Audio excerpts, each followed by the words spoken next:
Hello दोस्तों, कैसे हैं आप सब। उम्मीद करता हूँ कि सब बढ़िया होगा। आज के इस वीडियो में हम बात करेंगे भारत के नॉर्थ ईस्ट के एक ऐसे राज्य के बारे में जो अपनी प्राकृतिक सुंदरता के कारण किसी जन्नत से कम नहीं है। भारत का एक ऐसा राज्य जहाँ की खूबसूरत पहाड़ियाँ, नदी, झरने और जंगल आपको अपना दीवाना बना देंगे, जिसे कहा जाता है सॉन्ग बर्ड ऑफ इंडिया। यहाँ मौजूद खूबसूरत पहाड़ियों के कारण यहाँ की भूमि को ब्लू माउंटेन्स की भूमि भी कहा जाता है। यहाँ के लोग भारत में सबसे खुशहाल लोग माने जाते हैं और यहाँ की लड़कियाँ भारत में सबसे खूबसूरत माने जाते हैं। इस राज्य के लोग रहते हैं बांस के बने घरों में और भारत में सबसे ज्यादा बांस का उत्पादन भी यही होता है। इस राज्य के लोग भारत में सबसे ज्यादा ईमानदार और शिक्षित होते हैं। यहाँ के रहने वाले लोग खेती करते हैं यूनिक तरीकों से, जिसे झूम खेती कहा जाता है। दोस्तों, आज हम बात कर रहे हैं भारत के 7 सिस्टर्स कहे जाने वाले राज्यों में से एक मिजोरम के बारे में। तो चलिए बिना देर किए शुरू करते हैं आज के वीडियो। सबसे पहले बता दें कि ये कमाल का बेहद खूबसूरत राज्य भारत के पूर्वोत्तर में स्थित है, जिसकी राजधानी है आइजवाल और ये मिजोरम का सबसे बड़ा शहर भी है। क्षेत्रफल के हिसाब से मिजोरम भारत का 5वां सबसे छोटा राज्य है और अगर जनसंख्या की बात करें तो ये देश का दूसरा सबसे कम आबादी वाला राज्य है। इस राज्य की जनसंख्या भारत की कुल जनसंख्या का 0.09% है। दोस्तों, पूरी दुनिया में सबसे ज्यादा तीतर पक्षी आपको यहीं देखने को मिलेंगे, जिनकी आवाज की वजह से यहाँ का वातावरण हमेशा संगीतमय होता है और इसीलिए इस राज्य को सॉन्ग बर्ड ऑफ इंडिया भी कहा जाता है। यहाँ के लगभग 85% लोग ईसाई धर्म, 8% लोग बौद्ध धर्म और 7% लोग हिंदू धर्म का पालन करते हैं। आप सभी ने सुना होगा कि जापान के लोग बहुत ही ज्यादा ईमानदार होते हैं। वहाँ ऐसी दुकानें होती हैं जहाँ दुकानदार मौजूद नहीं होता। इन दुकानों में सामान पे उसकी कीमत लिखी होती है, जहाँ से आप सामान लेकर पैसा दुकान के कैश काउंटर में रख सकते हैं। अब क्या ऐसी दुकान अपने देश में संभव है? अगर आपका जवाब ना है तो आप गलत हैं। आपको जानकर हैरानी होगी कि भारत के मिजोरम के गांव में ऐसी दुकानें होती हैं जिनमें दुकानदार मौजूद नहीं होते,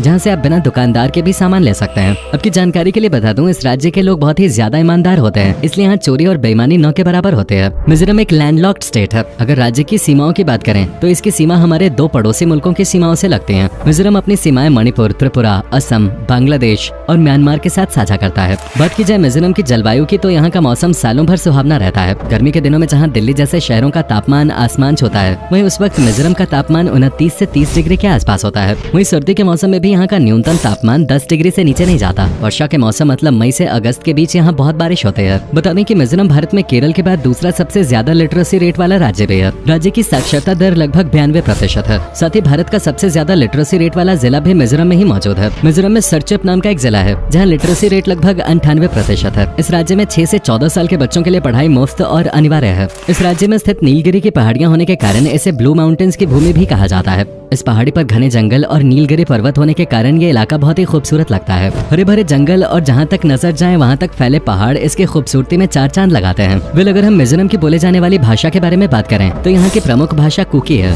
ये राज्य सर्वाधिक अनुसूचित जनजाति वाला राज्य है। यहाँ कुल जनसंख्या की 93.6% आबादी अनुसूचित जनजाति की है, जिसमें मीजो जनजाति के लोगों की संख्या सबसे ज्यादा है। ये जनजाति कई अन्य प्रजातियों में भी बटे हुए है, जिनमें सबसे ज्यादा संख्या लुशाई लोगों की है। यहाँ की मुख्य जनजातियों की बात करें तो उनमें कुकी का नाम सबसे पहले आता है। इसके अलावा रालते, पंखोप, लखेर और पैते जैसी जनजातियां और कबीले आज भी मिजोरम में मौजूद हैं। मिजोरम के लोगों के रहन सहन की बात करें तो यहाँ की ज्यादातर जनजाति के लोग पहाड़ी ढलानों पे बांस और लकड़ी से बने घरों में रहते हैं। मिजोरम को विभिन्न शिल्पों में उत्कृष्ट शिल्पकारों तथा कुशल कारीगरों की धरती माना जाता है। बांस तथा बेंत से संबंधित शिल्प इस राज्य के लोगों की आय का सबसे बड़ा साधन है। यहाँ के लोग बांस और बेंत से सोफे, कुर्सी और टोकरी बनाने में बहुत माहिर होते हैं। साथ ही मिजोरम के लोगों का मुख्य आय खेती पर निर्भर करता है। यहाँ की ज्यादातर आबादी का मुख्य काम खेती है। मिजोरम के लोग बागबानी के खूब शौकीन होते हैं। यहाँ के लोग फल और फूलों की खेती के लिए भी जाने जाते हैं। यहाँ उत्पादित होने वाले फूल में गुलाब समेत कई मौसमी फूल शामिल हैं। यहाँ उत्पादित होने वाले फलों की अगर बात करें तो ये अनानास, संतरा, केला और अंगूर की खूब उपज करता है। इसके अलावा मिजोरम में मसालों और जड़ी बूटी की खेती भी बड़े पैमाने पे की जाती है। मिजोरम के लोगों की कृषि पर निर्भरता ज्यादा है और इसलिए यहाँ के प्रमुख त्योहार भी कृषि से ही संबंधित है। मिजोरम की कला और संस्कृति में त्योहार का बहुत महत्व है। मिजोरम के लोग आपस में मिलजुल कर सभी त्योहारों का आयोजन करते हैं और ये उनकी आपसी एकता को दिखाता है। मिजोरम में पूरे साल कई फेस्टिवल्स आयोजित किए जाते हैं। इनमें चापचारकूट,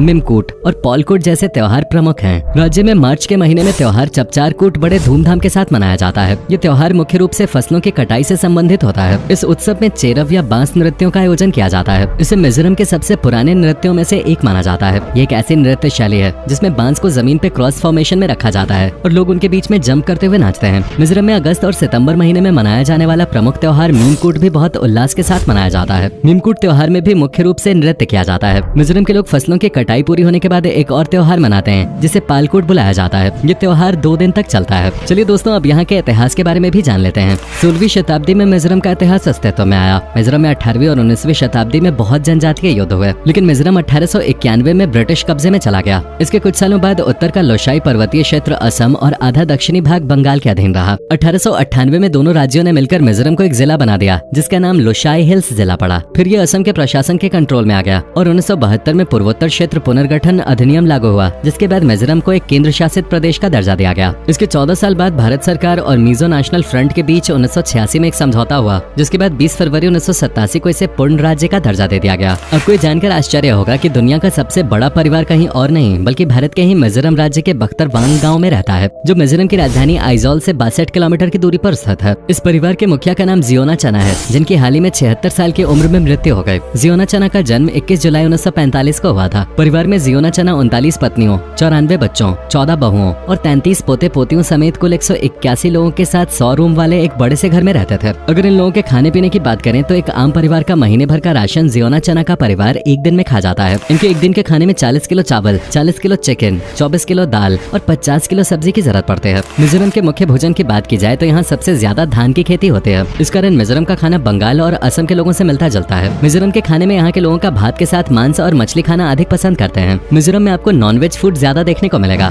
बाई यहाँ का सबसे प्रमुख पकवान है, जो पोक मीट से तैयार किया जाता है। चावल के आटे, केले और मछली की मदद से तैयार की गई डिश कोट पीठा भी यहाँ की प्रमुख डिश है। इसके अलावा बैम्बू शूट फ्राई और प्रॉन फ्राई आदि भी मिजोरम के प्रसिद्ध व्यंजन है। सबसे मजेदार बात यह है कि मिजोरम में खाना केले के पत्तों में परोसा जाता है, जो यहाँ की संस्कृति का हिस्सा है। मिजोरम के लोगों को सरसों के तेल में पका हुआ खाना काफी पसंद है और कम तेल में फ्राई किया जाने वाला खाना आपको यहाँ देखने को आराम से मिल जाएगा। ये तो हम आपको बता ही चुके हैं कि मिजोरम की महिलाएं और लड़कियां पूरे नॉर्थ ईस्ट में सबसे खूबसूरत मानी जाती हैं। जब ये अपने पारंपरिक वस्त्र पहन के निकलते हैं तो आप इनकी खूबसूरती को देखते रह जाएंगे। बिना कोई मेकअप किए इनकी नेचुरल ब्यूटी देखते ही बनते हैं। मिजोरम की वेशभूषा और पहनावा देश के अन्य राज्यों से थोड़ा अलग है। मिजोरम के पारंपरिक परिधान में पुआन का नाम सबसे आगे आता है। पुआन मिजोरम की महिलाओं का एक सुंदर पहनावा है। साथ ही मिजोरम में महिलाओं के वस्त्र को पुंछी कहते हैं। यहाँ का पहनावा या यहाँ की वेशभूषा यहाँ की प्राचीन संस्कृति को दर्शाते हैं। यहाँ के पुरुष लाल और सफेद रंग के साधारण कपड़े धारण करते हैं। मिजोरम के लोगों की पारंपरिक वेशभूषा को मिजोरम राज्य संग्रहालय में भी प्रदर्शन के लिए लगाया गया है। हालांकि आजकल मिजोरम की सिटीज में आपको वेस्टर्न कल्चर भी दिखाई देगा। मिजोरम की संस्कृति में वाद्य यंत्रों का भी विशेष महत्व है। यहाँ पर गिटार, ढोल और फूंक मारकर बजाए जाने वाले यंत्रों का इस्तेमाल प्रमुख रूप से किया जाता है और इनमें से निकले संगीत को अक्सर त्योहारों के मौकों पे बजाया जाता है। दोस्तों, मिजोरम भारत में सबसे ज्यादा बांस का उत्पादन करता है और यहाँ के लोग बांसों से काफी खूबसूरत वस्तुएं बनाते हैं, लेकिन इन बांसों की वजह से इन्हें चूहों की परेशानी रहती है। आपकी जानकारी के लिए बता दें कि साल 1969 में चूहों द्वारा पूरा अनाज खा जाने के कारण यहाँ बहुत बड़ी भूखमरी आ गई थी और उसके बाद चूहों को एक समस्या बनाकर एक पार्टी भी बनाई गई। अगर आप प्रदूषण रहित और साफ सुथरी जगह की तलाश में हैं, तो आपको एक बार मिजोरम जरूर जाना चाहिए। यहाँ के साफ सुथरे वातावरण को देखकर आपको जो सुकून मिलेगा